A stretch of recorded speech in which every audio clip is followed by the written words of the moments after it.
Ya, inilah Samsung Galaxy S25 Ultra. Datang dengan berbagai macam perbaikan, terutama kameranya yang sekarang naik jadi 50 megapiksel untuk ultrawide dan udah bisa 8K. Mau tahu detailnya? Kita akan lihat nanti AI-nya dan kemampuan-kemampuan barunya yang sudah naik kelas banget. Ya, kalau prosesor ya udah jelas dong, SoC-nya naik jadi Snapdragon 8 Elite. Tanggal 23 Januari ini, Samsung meluncurkan Samsung Galaxy S25 series yang terdiri dari Samsung Galaxy S25 Ultra, S25 Plus, dan S25. Peningkatan yang paling signifikan itu ada di sisi Artificial Intelligence atau AI dan juga fitur-fitur baru pada One UI 7. Nah, sebelum kita masuk ke pembahasan spesifikasi, kita simak dulu fitur terbaru yang ditanamkan ke dalam Samsung Galaxy S25 series. Berhubung banyak sekali yang akan dibahas, video ini akan lebih fokus ke Samsung Galaxy S25 Ultra. Sementara untuk S25 dan S25 Plus, ada video terpisahnya loh. Dan sebelum kita masuk ke fitur-fitur AI yang canggih, nah kita lihat desain dan spesifikasinya terlebih dahulu. Secara keseluruhan, siluetnya ini sebenarnya masih terlalu mirip ya dengan Samsung Galaxy S24 Ultra pendahulunya. Untuk perbedaan, kita bisa lihat bahwa di bagian siku frame-nya kali ini lebih melengkung, tidak tajam 90 derajat seperti di S24 Ultra. Dari sisi frame-nya juga terasa lebih flat. Sementara untuk material frame ini sama, tetap dari titanium. Untuk back cover tetap dari kaca ya. Nah, untuk warna yang tersedia di Indonesia adalah titanium silver blue yang jadi warna hero-nya Samsung kali ini. Lalu ada titanium white silver, titanium grey, dan titanium black. Dan ada warna khusus juga nih yang hanya ada di penjualan online di samsung.com. Ada titanium pink gold, ada titanium jet black, ada titanium jade green. Untuk dimensinya bisa dilihat ya, ini perbedaan dengan S24 Ultra. Jadi terlihat kalau tingginya bertambah sedikit banget ya, lebarnya berkurang sedikit, dan ketebalannya juga berkurang. Nah, feel di tangan jadi terasa kalau S25 Ultra ini sedikit lebih ramping dan lebih nyaman digenggam ketimbang S24 Ultra. Untuk bobot, S25 Ultra ini berhasil dibuat lebih ringan secara lumayan signifikan sebetulnya ya. Kalau dulu di S24 Ultra itu 232 gram, sekarang di 218 gram. Nah, saat dibandingkan sebelahan ya, terasa kalau S25 Ultra ini lebih ringan. Hal ini sangat kami apresiasi karena ini protes kami yang dulu ya, perlahan ternyata dijawab oleh Samsung nih. Tenang, walaupun bodinya mengecil tapi S Pen tetap ada dalam bodi ini. S Pen kali ini berbeda nih karena dirancang khusus untuk S25 Ultra, dan sayangnya untuk versi kali ini S Pen-nya sudah tidak support BLE alias nggak bisa pakai Bluetooth, alias nggak bisa jadiin remote gitu ya. Mungkin Samsung akan lebih mengarahkan penggunaannya untuk pakai Galaxy Watch atau Galaxy Ring kali ya kalau kita mau nge-remote foto gitu ya, nge-trigger foto dari jarak jauh. Nah, kami juga iseng nih sebetulnya, apakah S Pen-nya S24 Ultra bisa digunakan di S25 Ultra? Jawabannya adalah bisa, tapi untuk nulis-nulis saja. Untuk fitur air trigger-nya sayangnya tetap tidak bisa di S25 Ultra. Lalu keisengan kami berikutnya adalah, apakah S Pen S24 Ultra bisa masuk ke bodi S25 Ultra? Jawabannya adalah daripada nyangkut mending jangan. Ntar kayak teman kami yang satu itu. Nah, untuk IP rating smartwatch sudah disertifikasi dengan IP68, jadi kejebur juga aman ya. Nah, untuk spesifikasi, SoC yang digunakan tahun ini sama untuk semua S25 series, sama untuk semua S25 series ya, semuanya, yaitu Snapdragon 8 Elite for Galaxy. Ya, ini berlaku untuk Indonesia juga. Jadi tidak ada yang pakai Exynos di sini. SoC ini dilengkapi dengan ProScaler dan MDNIE baru ya, yang menggunakan pemrosesan AI untuk peningkatan kualitas gambar hingga 40%. Ini dikatakan bisa hasilkan foto zoom yang lebih baik lagi. Lalu ada juga fitur filter spatio-temporal pada chipset yang dirancang untuk meningkatkan performa kamera dalam kondisi minim cahaya. Ini nanti kita tes dalam pengujian lengkapnya ya, bukan di sini ya. Ini kan preview doang.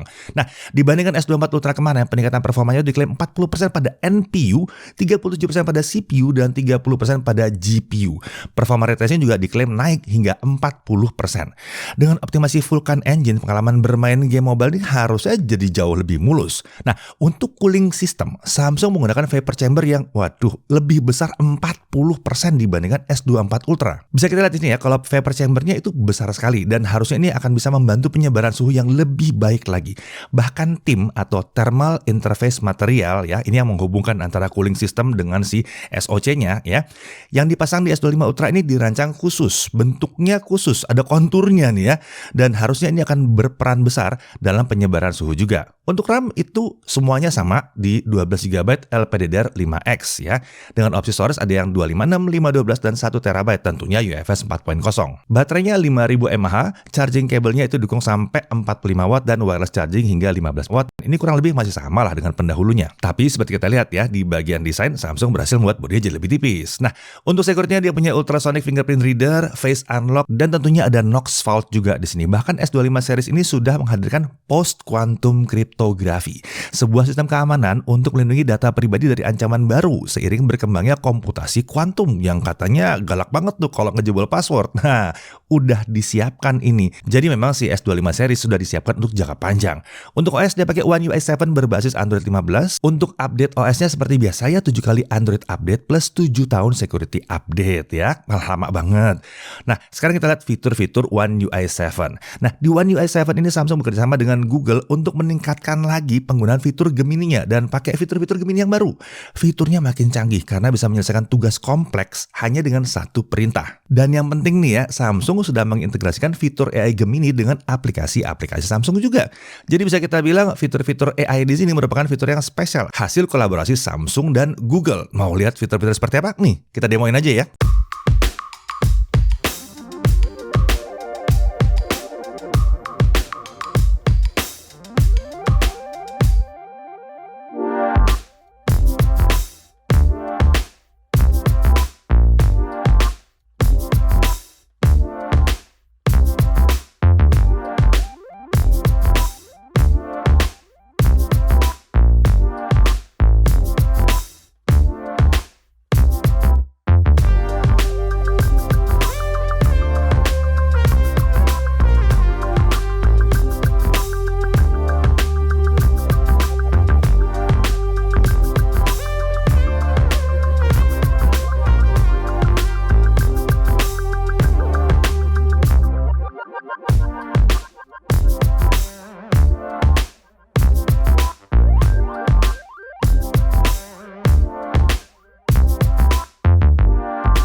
Jadi itu dia fitur-fitur barunya. Tentunya ini belum semua terbahas karena ada banyak sekali fiturnya. Total ada 21 fitur AI yang dihadirkan di sini ya. Kalau ditanya ada berapa yang merupakan upgrade dari fungsi AI sebelumnya, ada 12 fitur. Nih fitur-fiturnya nih ya, 12 biji nih ya, 12 ya.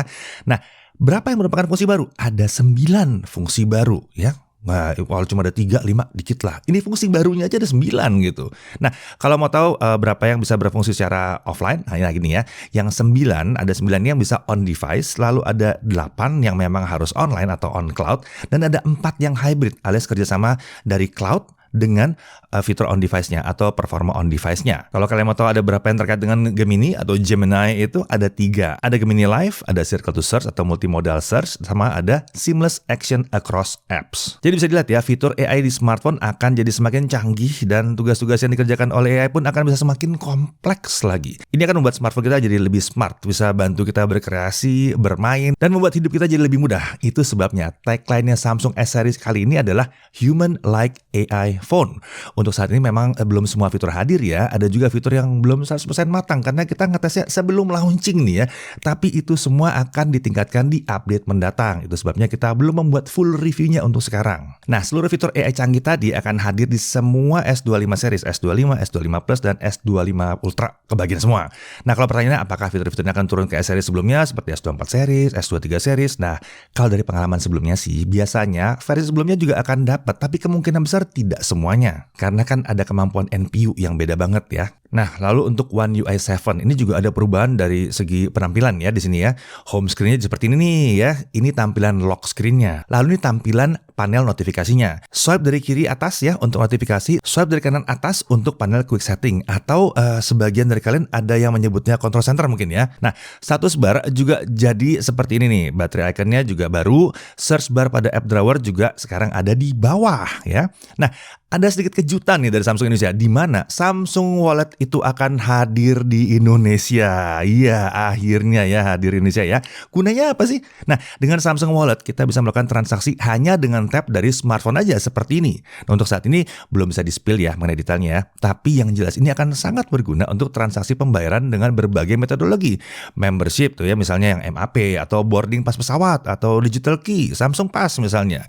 Statusnya masih coming soon ya, belum tahu tanggalnya pasti kapan, tapi harusnya benar-benar soon atau sebentar lagi. Oke, kita lanjut untuk spesifikasinya. Untuk layar itu ukurannya 6,9 inci, jadi membesar nih sekarang ya. Resolusi tetap QHD+, Dynamic AMOLED 2X, refresh rate dari 1 sampai 120 Hz, dan dilengkapi dengan Vision Booster.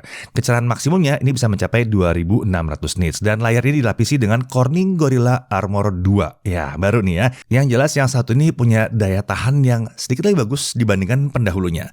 Nah, meskipun mungkin terlihat sekilas belum ada banyak upgrade yang signifikan di sini ya, tapi sampai hari ini belum ada satupun smartphone lain rasanya yang bisa bersaing dengan layar Samsung ini. Terutama kalau kita ngomongin minimnya pantulan cahaya dan penggunaan outdoor yang begitu jelas. S24 Ultra aja belum ada lawannya tuh ya. Nah, dibandingkan S24 Ultra, screen to body ratio juga meningkat sekarang. Yang tadinya 88,5% sekarang jadi 91,4%. Bezel semakin tipis dari 1,52 sekarang turun ke 1,32 mm saja. Dan ini merata ya, atas, bawah, kanan, kiri sama. Tipis semuanya. Oke, sekarang kita bahas spek kameranya. Nah, untuk ultrawide ya, udah naik ke 50 megapiksel autofocus. Tadinya kan 12 ya, bertahun-tahun 12. Sensornya ganti ya, sekarang jadi ISOCELL JN3. Bukaannya jadi lebar nih, f1.9. Ini sudah kita tunggu-tunggu ya, sejak lama ya. Dan ini juga otomatis membuat perekaman videonya jadi upgrade, di mana ultrawide-nya bisa ngerekam hingga 8K 30 fps. Kenapa? Mau bikin video 8K-nya lagi? Nanti dibikinin video terpisah, nggak mungkin di video ini, oke? Nah, satu lagi, ada peningkatan kecil nih. Kecil tapi banyak yang nyariin, di mana ultrawide-nya sekarang bisa pakai flash. Ya, semua S25 series ultrawide-nya bisa pakai flash. Kamera utama tetap pakai sensor 200 megapiksel bukan 1.7 ya, tetaplah ada OIS dan lainnya lengkap di situ. Tele 3 kalinya pakai 10 megapiksel OIS f2.4. Tele terpanjangnya secara fisik adalah tele 5 kali sama seperti sebelumnya, bukan f3.4 dengan OIS juga. Dan selfie-nya juga masih sama di kamera 12 megapiksel autofocus ya, autofocus, dan ini bisa merekam sampai 4K 60 tentunya. Jadi tercatat ada 3 kamera di sini yang bisa 8K 30 fps, ultra wide, wide-nya, dan tele 5 kalinya itu bisa 8K 30 fps. Ya, memang kamera-kamera yang lain selain ultrawide itu sebetulnya mirip aja dengan yang pendahulunya. Peningkatan signifikannya itu ada di Next Generation Pro Visual Engine yang diklaim bisa membuat gambar jadi 4 kali lebih detail dan bisa menyerap cahaya 34% lebih baik. Ditambah ada peningkatan fitur-fitur kamera seperti virtual aperture ya. Fitur ini ditujukan untuk mengambil foto bokeh. Untuk mengakses fitur ini kita perlu masuk ke Expert RAW, lalu pilih virtual aperture, tinggal pilih bokehnya mau semana ya, tinggal jepret aja ya. Nah, yang membedakan fitur ini dengan fitur pada portrait mode adalah di kualitas fotonya sendiri. Karena ini mode RAW, detail fotonya juga bisa lebih tinggi. Bisa kita lihat dari size fotonya juga bisa sampai puluhan megabyte. Lalu ada Clean Nightography Video. Fitur ini bisa memberikan detail yang lebih baik saat merekam video di kondisi minim cahaya. Ini diklaim bisa 4 kali lebih kaya informasi berkat 10-bit HDR. Hasil video jadi bisa lebih terang dengan detail bayangan yang lebih baik lagi. Lalu ada Log Video. Ini fitur yang bisa digunakan oleh videografer profesional ya. Format log ini ketika digunakan bisa memberikan video yang lebih banyak informasi tapi warnanya jadi flat memang ya, supaya editor bisa lebih leluasa waktu ngedit videonya. Ibaratnya ngambil video yang mentah gitu ya, yang akan dimasak atau diedit belakangan.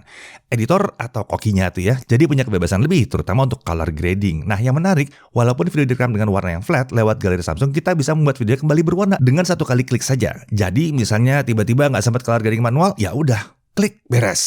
Lalu ada fitur audio eraser. Fitur ini dapat menghilangkan suara orang, musik, angin, alam, keramaian, dan kebisingan ya. Nah, di sini kita bisa menyesuaikan apakah kita mau memperbesar suara-suara tadi atau diperkecil atau dihilangkan gitu ya. Fitur ini akan sangat cocok digunakan untuk konser, vlog, dan berbagai kebutuhan lainnya. Oke, kayaknya nggak afdol ya kalau kita nggak tes singkat kameranya. Tapi singkat aja ya, karena kalau untuk lengkapnya nanti kita taruh di review lengkapnya, oke? Oke, di tangan saya kali ini sudah ada Samsung S25 Ultra Ultra nih. Jadi kita mau cobain kameranya sekilas. Yang lagi teman-teman lihat sekarang ini adalah video selfie-nya saya rekam di resolusi 4K 60 fps. Ada beberapa peningkatan dari sisi kameranya ya. Ada fitur-fitur yang menarik juga. Cuman ada satu fitur yang menarik perhatian saya banget sih, terutama untuk perekaman video, yaitu fitur audio eraser. Biar lebih jelasnya lihat aja prosesnya berikut ini. Ini kebetulan di tempat ini banyak angin.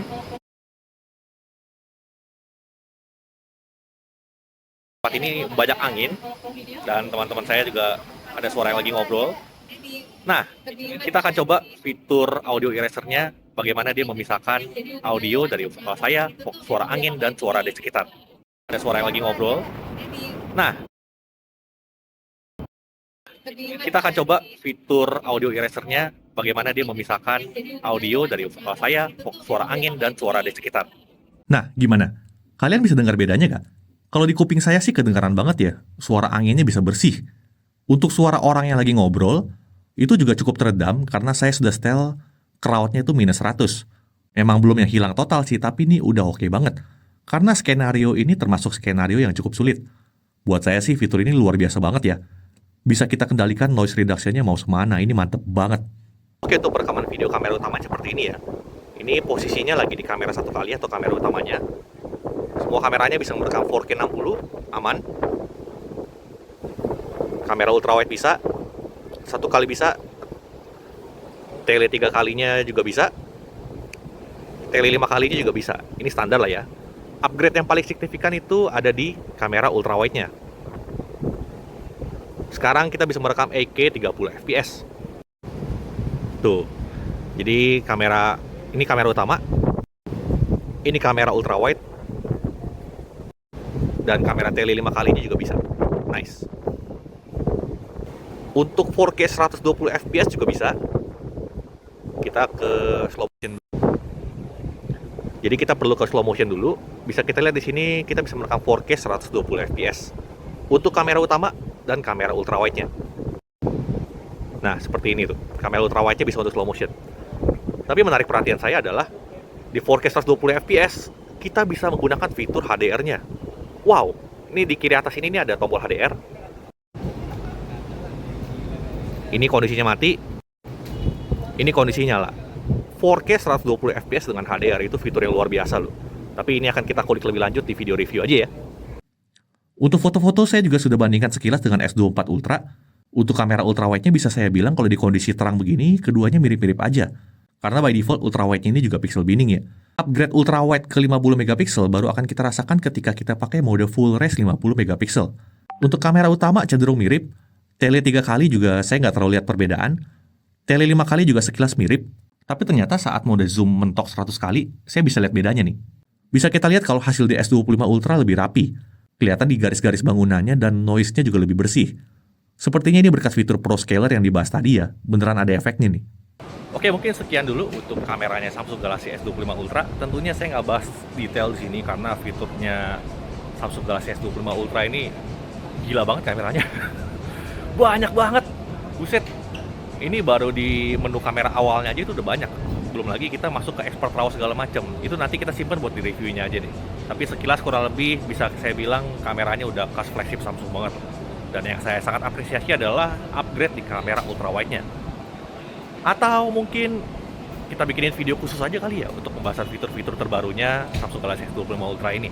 Kalau misalnya dari kalian ada pertanyaan spesifik mengenai kameranya, Bang, nanti cobain fitur ininya dong. Bang, coba lebih dalam lagi pakai fitur yang ini, yang itu gitu. Kalau memang dari kalian banyak yang minta, nanti mungkin kita coba buatkan atau Mas Dedi buatkan ya videonya untuk pembahasan mengenai fitur kameranya yang canggih-canggih itu.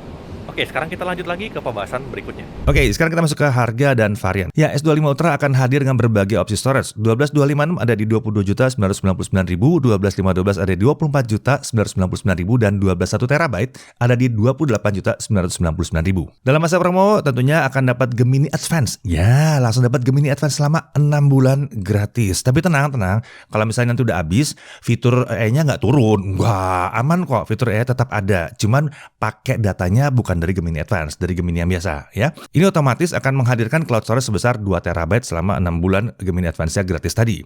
Lalu ada free storage upgrade. Ya, kalau beli 256 dapat 512, kalau beli 512 dapatnya 1 tera gitu. Jadi di masa pre-order kalian tidak akan bisa membeli yang 256. Ya harganya sih harga 256, dapatnya yang 512 gitu ya. Nah, ada juga trade-in cashback up to 2,5 juta rupiah. Lalu ada bank cashback up to 1,5 juta. Ada paket data eSIM Telkomsel 900.000 sebesar 150 GB.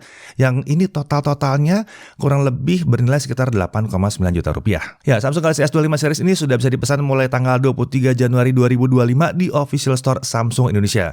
Dan jangan lupa ada beberapa warna eksklusif ya untuk Samsung.com. Oh ya, dalam peluncuran kali ini Samsung juga menghadirkan beberapa aksesoris seperti case Crocs yang satu ini. Bentuknya unik ya, dan menariknya case ini bisa dipasangin dengan Jibbitz dari sandal Crocs juga. Ada juga beberapa aksesoris lain, tapi case Crocs ini sebetulnya yang paling menarik perhatian kami. Karena uniknya Jibbitz ini ada banyak sekali. Kalian bisa cari Jibbitz apapun ya ketempel aja di sini bisa dipasang. Oke, untuk review lengkapnya nanti kita akan lakukan dengan unit yang udah retail ya, dan semoga udah lengkap nih update-update-nya ya. Oh ya, kalau mau tanya-tanya langsung secara live mengenai Samsung Galaxy S25, S25 Plus dan S25 Ultra, jangan lewatkan live kami di YouTube tanggal 23 Januari jam 20.00 WIB ya. Kami akan bawa semua unitnya lengkap didampingi tim Samsung juga. Jadi mau tanya apa aja harusnya bisa. Kalau perlu kita demokan langsung jawaban pertanyaan kalian secara live.